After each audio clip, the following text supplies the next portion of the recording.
오늘 우리에게 주신 하나님의 말씀은 출애굽기 12장 1절에서 20절까지의 말씀입니다. 출애굽기 12장 1절에서 20절까지의 말씀을 제가 봉독해 올릴 때 살아계신 하나님의 음성을 들으시기 바랍니다.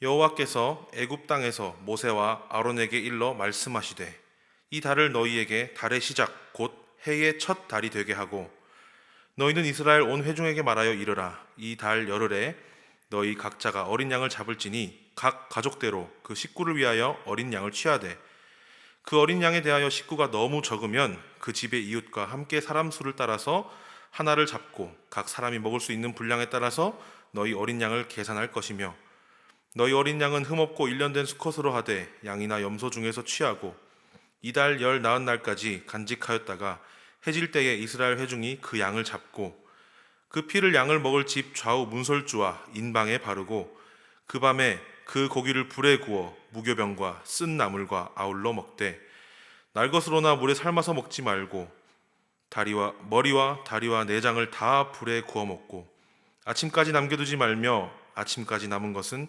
곧 불사르라. 너희는 그것을 이렇게 먹을지니 허리에 띠를 띠고 발에 신을 신고 손에 지팡이를 잡고 급히 먹으라. 이것이 여호와의 유월절이니라. 내가 그 밤에 애굽 땅에 두루 다니며 사람이나 짐승을 막론하고 애굽 땅에 있는 모든 처음 난 것을 다 치고 애굽의 모든 신을 내가 심판하리라. 나는 여호와라. 내가 애굽 땅을 칠 때에 그 피가 너희가 사는 집에 있어서 너희를 위하여 표적이 될지라. 내가 피를 볼 때에 너희를 넘어가리니 재앙이 너희에게 내려 멸하지 아니하리라. 너희는 이날을 기념하여 여호와의 절기를 삼아 영원한 규례로 대대로 지킬지니라. 너희는 이레 동안 무교병을 먹을지니 그 첫날에 누룩을 너희 집에서 제하라. 무릇 첫날부터 일곱째 날까지 유교병을 먹는 자는 이스라엘에서 끊어지리라. 너희에게 첫날에도 성회요 일곱째 날에도 성회가 되리니 너희는 이 두 날에는 아무 일도 하지 말고 각자의 먹을 것만 갖출 것이니라. 너희는 무교절을 지키라. 이 날에 내가 너희 군대를 애굽 땅에서 인도하여 내었음이니라. 그러므로 너희가 영원한 규례로 삼아 대대로 이 날을 지킬지니라. 첫째 달 그 달 나흔 날 저녁부터 21일 저녁까지 너희는 무교병을 먹을 것이요 이래 동안은 누룩이 너희 집에서 발견되지 아니하도록 하라. 무릇 유교물을 먹는 자는 타국인이든지 본국에서 난 자든지를 막론하고 이스라엘 회중에서 끊어지리니 너희는 아무 유교물이든지 먹지 말고 너희는 모든 유하는 곳에서 무교병을 먹을지니라. 아멘.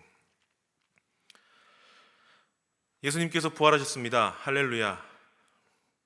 우리는 부활절 후 네 번째 주간을 맞이하고 있습니다. 부활절이 지나고 4주가 흘러가고 있는 가운데 여전히 우리 삶 속에 부활의 기쁨이 가득하신지요? 어느덧 겨울은 지나고 봄이 왔습니다. 겨울이 끝나고 부활의 기쁨과 생명이 태동하는 봄이 우리 삶 가운데 가득하기를 주님의 이름으로 축복합니다.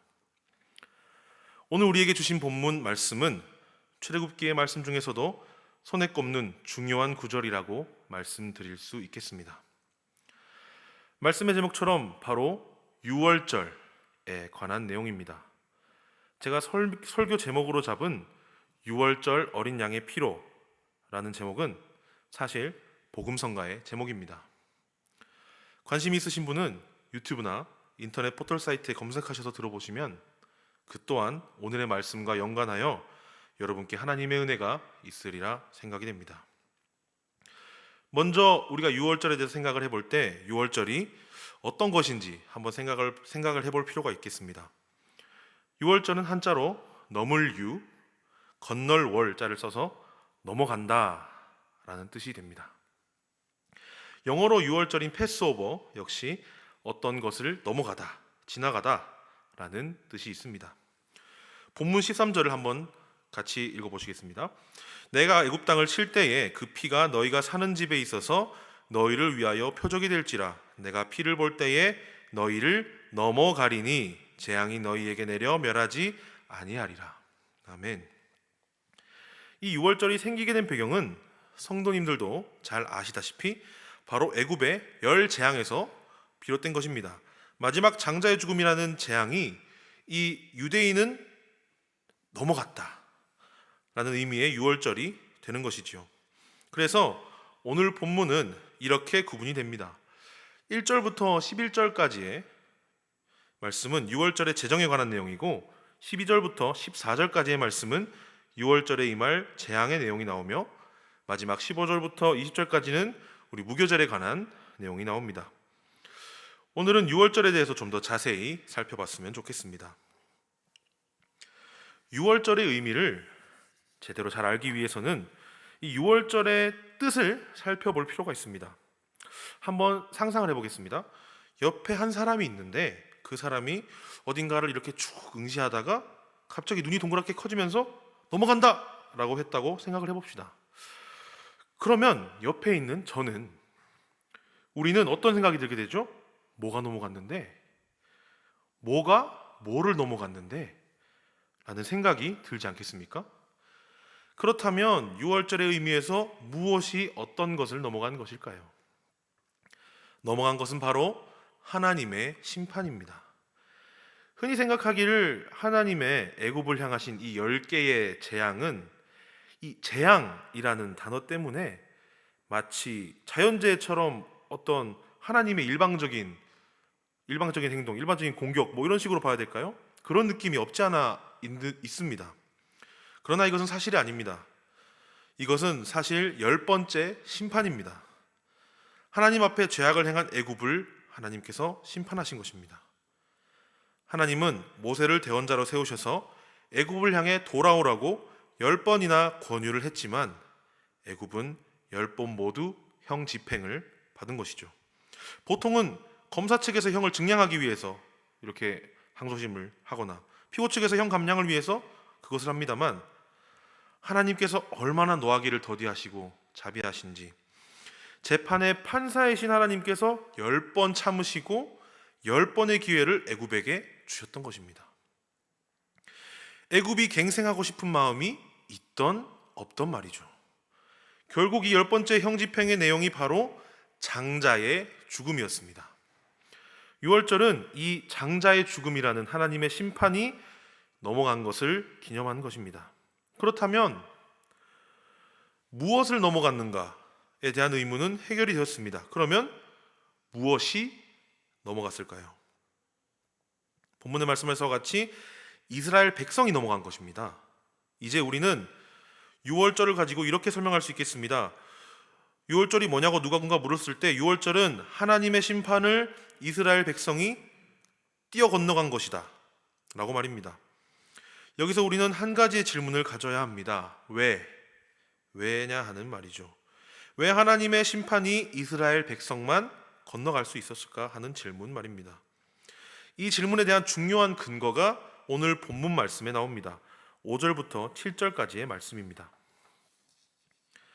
너희 어린 양은 흠없고 일련된 수컷으로 하되 양이나 염소 중에서 취하고 이달 열 나흔 날까지 간직하였다가 해질 때에 이스라엘 회중이 그 양을 잡고 그 피를 양을 먹을 집 좌우 문설주와 인방에 바르고 좀 전에 읽었던 13절의 말씀에서 본 것처럼 양이나 염소의 피를 이 문설주와 인방에 발랐기 때문에 하나님의 심판이 이스라엘 백성을 넘어간 것입니다. 이 흠없는 양은 바로 우리 예수님을 뜻하는 줄 우리 성도 여러분도 다 아시리라 생각합니다.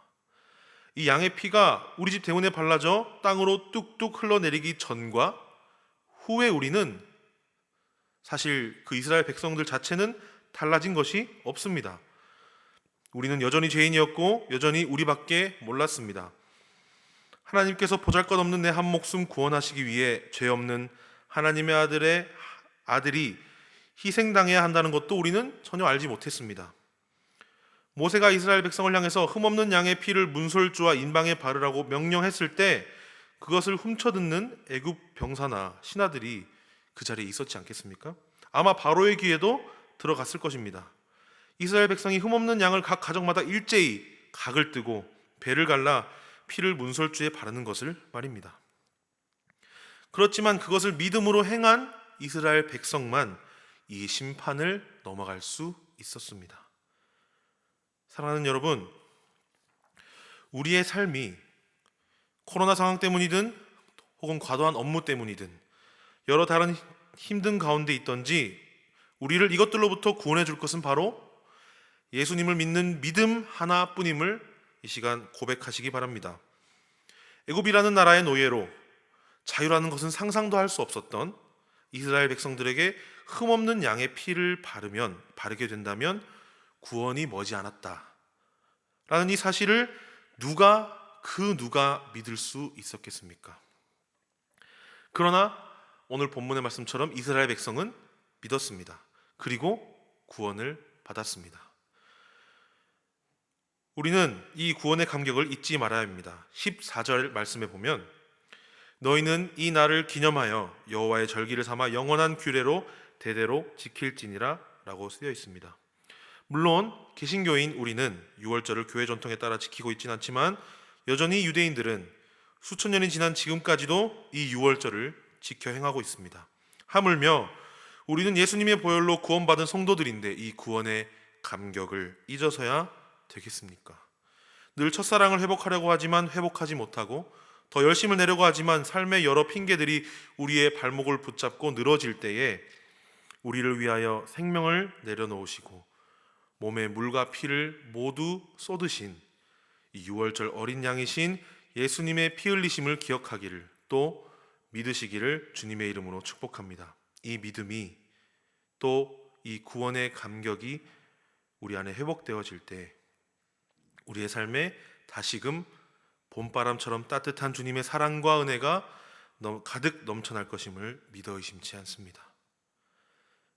우리가 살아갈 새로운 한 주도 구원의 감격과 더불어 죽음을 이기신 부활의 기쁨이 모든 성도 여러분에게 가득하기를 주님의 이름으로 축복합니다.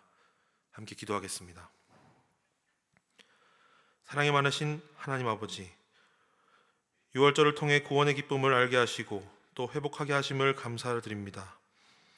단순히 유월절을 이스라엘 백성만의 사건으로 기억하지 않고 우리를 위해 피 흘려 십자가에 달리신 유월절 어린 양의 피를 함께 기억하여 우리가 이 본문을 읽을 때 또 새로운 삶을 살아가고자 할 때에 우리에게 새 힘을 허락하여 주시고 하나님을 향한 첫사랑과 구원의 감격을 회복하게 하여 주시옵소서. 새로운 한 주를 믿음으로 주님께 온전히 맡겨드리오며 살아계신 예수 그리스도의 이름으로 기도합니다. 아멘.